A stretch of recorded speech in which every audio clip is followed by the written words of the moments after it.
Hi, welcome to the Lord's Day Ministry. Today we're going to be talking about 1 Corinthians chapter 15, verse 51 through 55. Now most people preach that this is talking about the rapture, and I'm going to prove to you beyond a reasonable doubt that this is talking about Judgment Day. This has nothing to do with rapture. It has to do with the second resurrection. There's going to be two resurrections.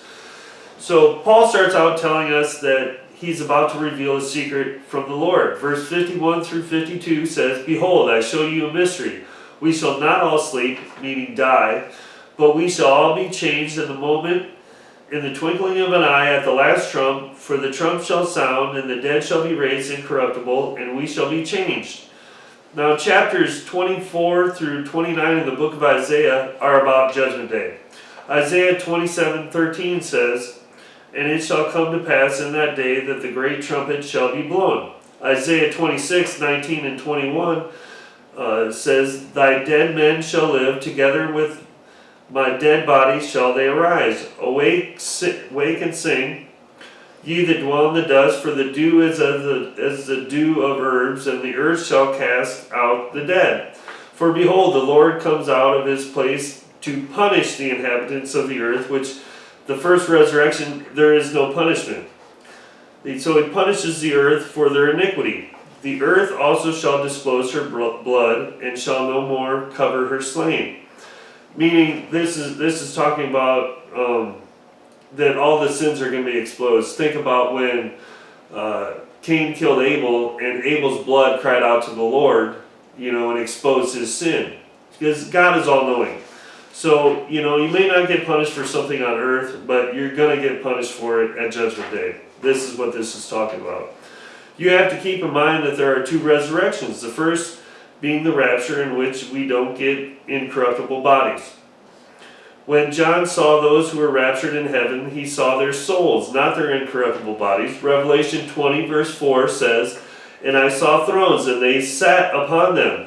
And judgment was given unto them, and I saw the souls of them that were beheaded for the witness of Jesus." Again, he sees their souls, not incorruptible bodies. The last trumpet is the seventh trumpet. The number 7 symbolizes perfection and completion. The seventh trumpet is the completion of this earth age.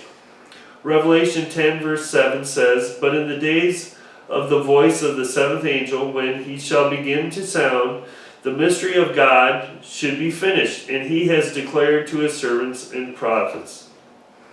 Revelation 11 verse 15 says, "And the seventh angel sounded, and there were great voices in heaven, saying, The kingdoms of this world are become the kingdoms of our Lord and of his Christ, and he shall reign forever and ever." See, that happens at Judgment Day, because even in the end, after the millennium, Satan comes back on earth. So, and God's work isn't finished until Judgment Day, when he reigns forever and ever. Verses 53 through 55 says, "For this corruptible must put on incorruption, and the mortal must put on immortality. So when this corruptible shall have put on incorruption, and this mortal shall have put on immortality, then shall be brought to pass the saying that is written, Death," which meaning Satan, "is swallowed up in victory." Now he's quoting Isaiah here. "O death, where is thy sting? O Hades, where is thy glory?" So he's saying, where is their victory?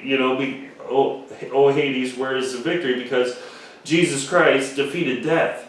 And he defeats death for us at Judgment Day. Now, what he was quoting was Isaiah 25, verse 8, and it says, "He will swallow up death in victory forever. And the Lord will wipe away tears from off all faces, and the rebuke of this people shall be taken away from off all the earth.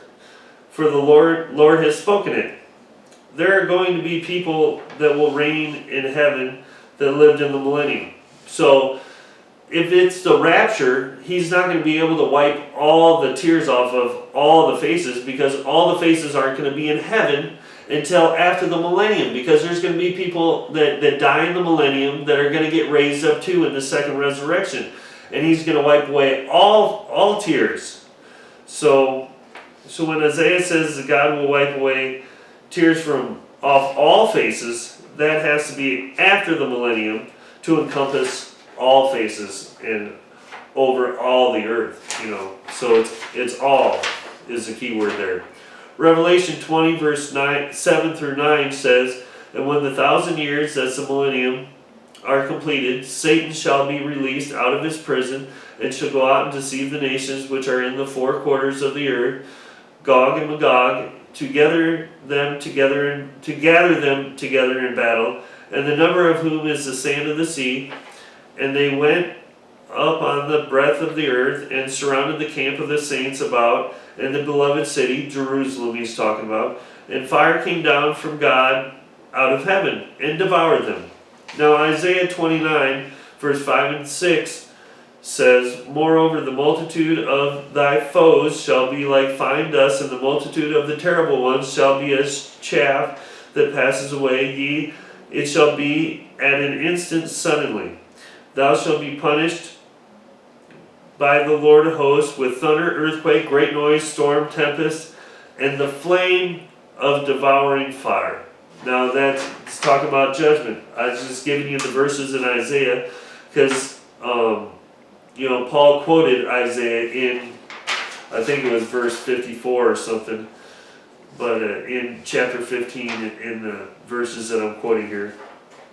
So you have it beyond a reasonable doubt. I mean, if Paul is talking about rapture, why is he quoting a verse that's talking about the second resurrection at Judgment Day? So obviously 1 Corinthians chapter 15 verse 51 through 55 is talking about Judgment Day. It is not talking about rapture. Thank you for your time. God bless you.